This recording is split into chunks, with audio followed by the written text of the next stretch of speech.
Okay, so welcome to box breath. I've got a block. It doesn't have to be a block, it could be a book or a really firm pillow, maybe a couple of pillows if you're going for pillows or cushions, but something so that you can tilt your hips forwards. So the headlines are, we're going to do a bit on Gyan Mudra, we're going to do a bit on the seated position, we'll begin with that in a moment. I'm going to talk about the Navy SEALs, I'm going to talk about the special number that activates your heart. I'm going to talk about the technique for box breath, Samavriti breath, or square breathing. It's got a few names. I think those are the main headlines. So let's begin with this seated position. And this will be useful to people doing other videos of mine. I'm not going to go into this seated position in such depth in all the videos, so it might be a good reference point to come here first, even if you don't want to end up doing the box breath. So this tilt in the hips, you can do it without the block or the book as well. So if I take that away, pull the fleshy parts of your bum away to try and get onto your sit bones, the bottom parts of the hips. You're not wanting to roll backwards. If the rolling happens, if you're rounding and you're rolling there, you're going to start rounding in the back. But if you can tilt the hips forwards, and the block helps to do this more, the spine lengthening is so much easier, and that is what you are aiming for. Lengthen the spine. I'll come to that in a bit more detail in a moment. But while we're here, think about our hands. So you could rest your hands on your knees. You could rest your hands on your laps or hands to prayer in your heart center. And change it up. Don't feel you have to stick with one of those. So the hands are settled. You've got that tilt in the hips. And now bring your awareness to the parts of your body that are in contact with the floor. So try to be really specific. What part of your foot is in contact with the floor? What parts of your legs? Specificity in any sort of visualization really improves the effects of the visualization. I'll come to the effects a little later. So you've got this strong foundation that you're making with the floor. Your spine is lengthening out of this strong foundation, and bring your awareness to your head at the top of your spine. And just encourage a floaty sensation there, a lightness. You can gently move the head, but you can also just intend it with thought alone. So, here to the purpose of the visualization, you've been thinking through anatomically and literally about legs, spine, head, but what this has done is it's helped make space for your breath system.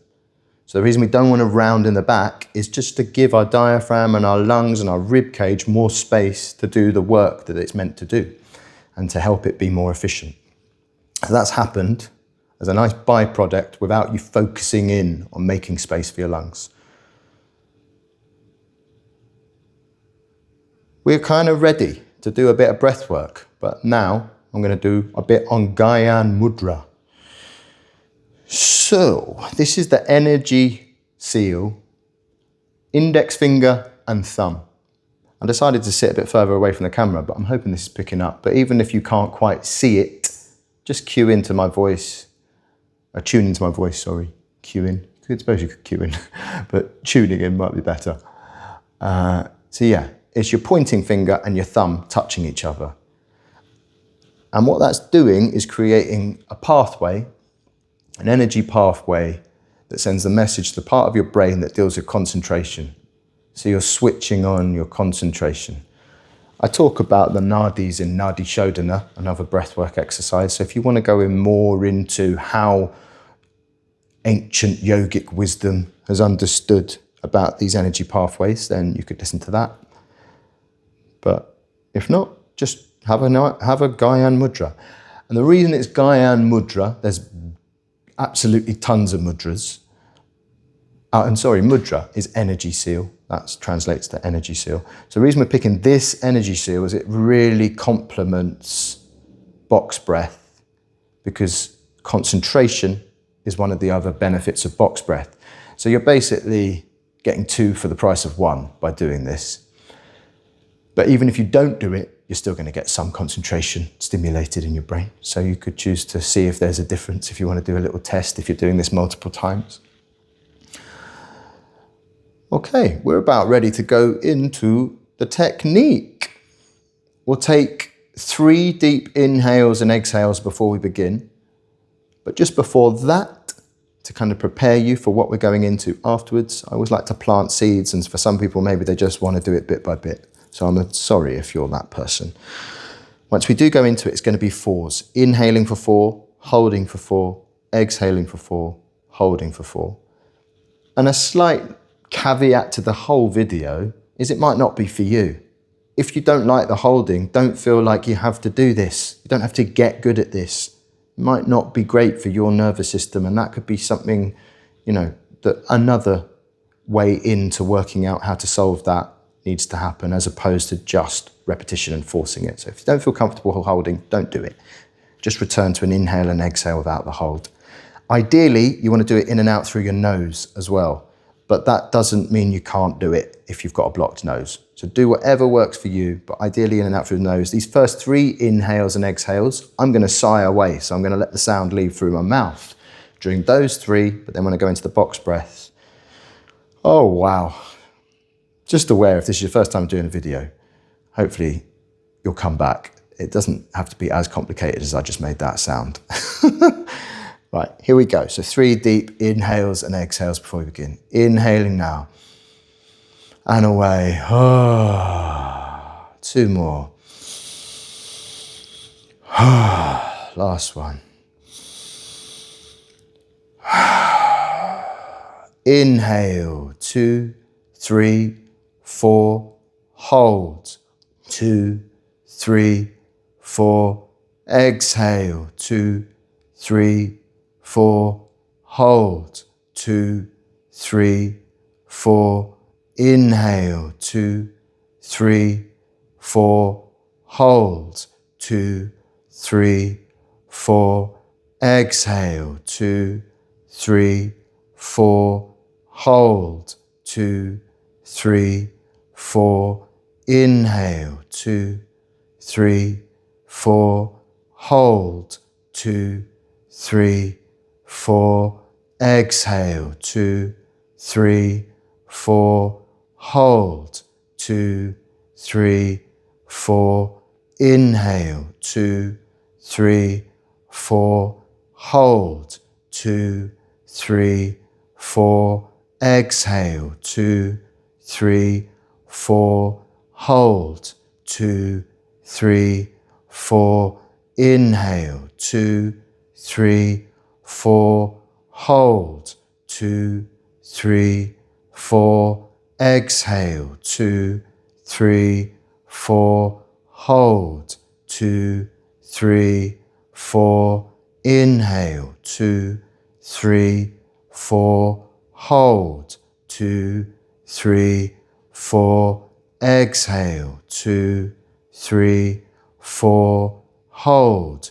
2, 3, 4. Inhale. 2, 3, 4, 5. Hold. 2, 3, 4, 5. Exhale. 2, 3, 4, 5. Hold. 2, 3, 4, 5. Inhale. 2, 3, 4, 5. Hold. 2, 3, 4, 5. Exhale. 2, 3, 4, 5. Hold. 2, 3, 4, 5. Inhale. 2, 3, 4, 5. Hold. 2, 3, 4, 5. Exhale. 2, 3, 4, 5. Hold. 2, 3, 4, 5. And just carry on now, counting it in your own head. So you could take it back to 4. You could stay at 5. Eventually, you might start to build to 6. I wouldn't say you need to do that the first time. through doing this video. I'm going to talk through some of the benefits, but before that, that special number, the secret number, 5. If you can get to 5, and you can play with the speed of the cadence. I was doing it at quite a quick cadence, thinking that this video would be for people who are coming to it for the first time. But if you have done this lots and you wanted that count to have a lot more space between the numbers, you can really lengthen the numbers. I heard once, and I can't really remember where I heard this or the full story, but I like the idea that 5 is this magic number and pace for our heart. When our heart and our lungs are communicating at that cadence, it's sending out all these sorts of healthy, happy, lovey, hearty emoji signals around our body to radiate that good health. So I do like to build to 5, even though I feel like 6 is this nice challenge to try and get to 6. It's not always about that challenge. It's being in a place that feels comfortable, feels comforting. So I'd encourage 5. I talked about the Navy SEALs right at the beginning of the video. I think I did. I meant to. Yeah, so they use box breath to settle their nervous system in. I mean, it's not the nicest place to go to a place of war whilst doing some breath work. So trigger warnings and apologies for bringing it, but they are seen as these elite kind of athletes. So the research has been done into this. That to me feels like it validates this work and tells us how important it is at resetting the nervous system. So the big benefits are that the nervous system reset, which is going to bring balance to your system, and the numbers, the rhythm, the repetition also brings that. Left and right brain coming into mirroring each other in symmetry. Quite often we're left brain dominant in life, in this world, this time. So good to have a bit more balance there. And then concentration. So if there is a point in your day that you know you need concentration for an important meeting or a task that you need to complete, a short amount of box breath just to reset your system is a great option. So what I would suggest, if you're doing that reset, you're coming to do this on your own without the video, you really won't need to do this video very many times. Once you've learnt it, it's simpler than Nadi Shodhana and some other breathwork exercises, is about 5 to 8 rounds at 4 or 5 or 6, whatever you feel comfortable with, and maybe building it up throughout those rounds. So only a couple of minutes is needed to get to that lovely state of balance and good health. I hope this was useful. I think I'm going to say like, comment, share. Share to me is the most important. Share this with people, anyone you think this is useful to. Thanks very much. Bye.